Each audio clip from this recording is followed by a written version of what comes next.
تعالیٰ کی طرح کوئی نہیں ہے اور اللہ تبارک و تعالیٰ ہر عیب سے پاک ہے، ہر کمال و خوبی کا جامع ہے۔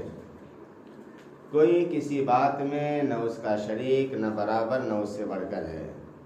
یعنی کسی بھی بات میں کوئی بھی شخص نہ تو اللہ تبارک و تعالیٰ کے برابر ہے اور نہ ہی اللہ تبارک و تعالیٰ سے بڑھ کر ہے، اور نہ ہی کوئی اللہ تبارک و تعالیٰ کے کسی بات میں شریک ہے۔ وہ مع اپنی صفات کمالیہ کے ہمیشہ سے ہے اور ہمیشہ رہے گا۔ ہمیشگی صرف اسی ذات و صفات کے لیے ہے، اس کے سوا جو کچھ ہے پہلے نہ تھا۔ جب اس نے پیدا کیا تو ہوا۔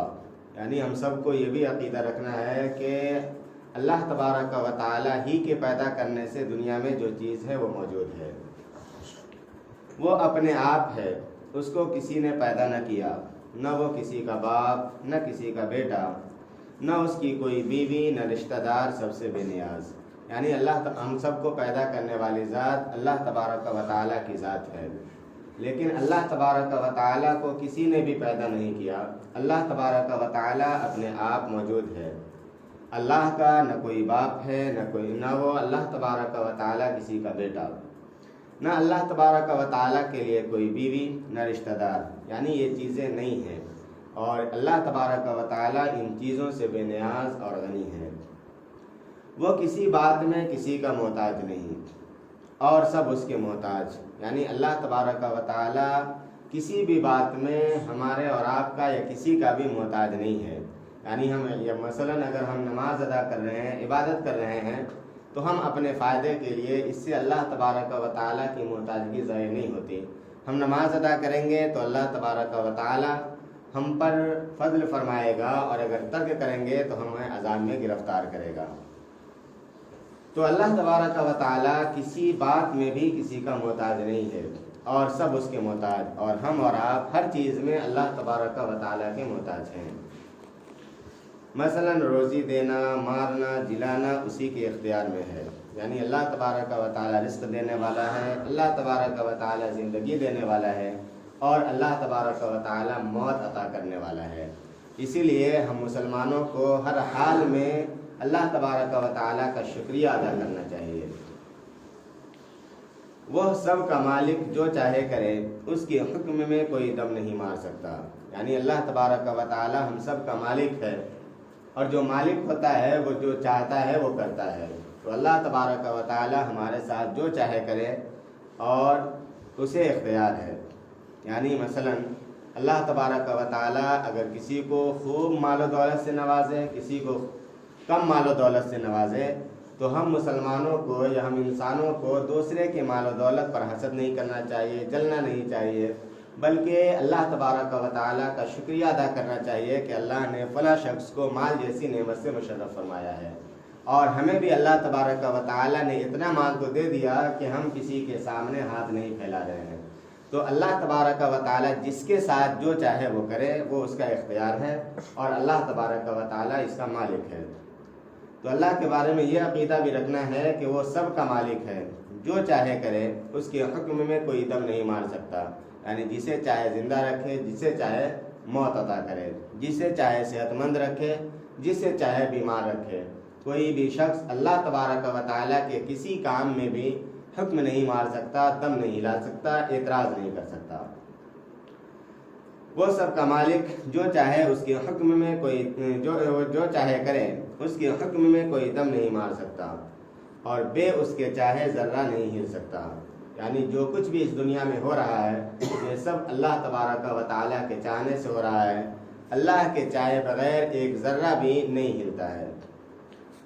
اللہ تبارک و تعالیٰ ہر کھلی چھپی ہونی انہونی کو جانتا ہے۔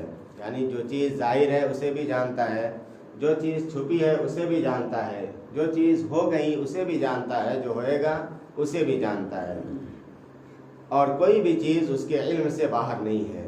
فرماتے ہیں کہ اللہ تبارک و تعالیٰ ہر کھلی چھپی ہونی انہونی کو جانتا ہے، کوئی چیز اس کے علم سے باہر نہیں۔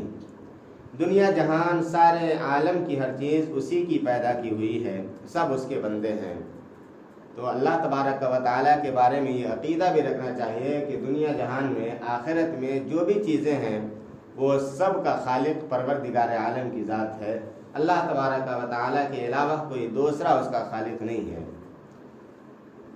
فرماتے ہیں کہ دنیا جہان سارے عالم کی ہر چیز اسی کی پیدا کی ہوئی ہے، سب اس کے بندے ہیں، اور وہ اپنے بندوں پر ماں باپ سے زیادہ مہربان، رحم کرنے والا، گناہ بخشنے والا، توبہ قبول کرنے والا ہے۔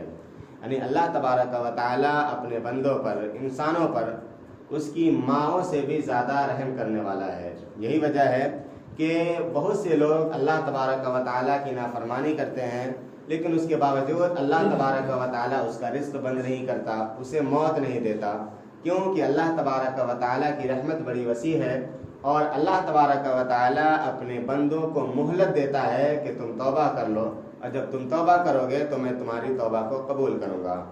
تو اللہ تبارک و تعالیٰ اپنے بندوں پر ماں باپ سے زیادہ مہربان ہے، اور ماں باپ کبھی بھی اپنی اولاد کو مشقت میں نہیں ڈالتا۔ تو ہم سب کو اللہ تبارک و تعالیٰ کی ذات کے بارے میں یہ امید رکھنا چاہیے کہ پروردگار ہمارے اوپر بھی عذاب نازل نہیں کرے گا، ہمیں بھی مشکلات میں گرفتار نہیں کرے گا۔ فرماتے ہیں کہ اللہ تبارک و تعالیٰ کے سب بندے ہیں، اور وہ اپنے بندوں پر ماں باپ سے زیادہ مہربان، رحم کرنے والا، گناہ بخشنے والا، توبہ قبول کرنے والا ہے۔ اس کی پکڑ نہایت سخت، جس سے بے اس کے چھڑائے کوئی چھوٹ نہیں سکتا۔ یعنی اللہ تبارک و تعالیٰ مہلت دیتا ہے کسی کو تو خوب مہلت دیتا ہے، لیکن اگر کسی کو گرفت کرے، کسی گناہ پر عذاب کرے تو کوئی دم نہیں مار سکتا۔ فرماتے ہیں کہ اس کی پکڑ نہایت سخت ہے، جس سے بے اس کے چھڑائے کوئی چھوٹ نہیں سکتا۔ عزت و ذلت اسی کے اختیار میں ہے، جسے چاہے عزت دے، جسے چاہے ذلیل کرے۔ یعنی اللہ تبارک و تعالیٰ ہی کے دست قدرت میں ہر چیز ہے، عزت بھی ہے، ذلت بھی ہے۔ تو اللہ تبارک و تعالیٰ جسے چاہتا ہے عزت دیتا ہے، اللہ تبارک و تعالیٰ جسے چاہتا ہے ذلیل کرتا ہے۔ مال و دولت اسی کے قبضے میں ہے، جسے چاہے امیر کرے، جسے چاہے فقیر کرے۔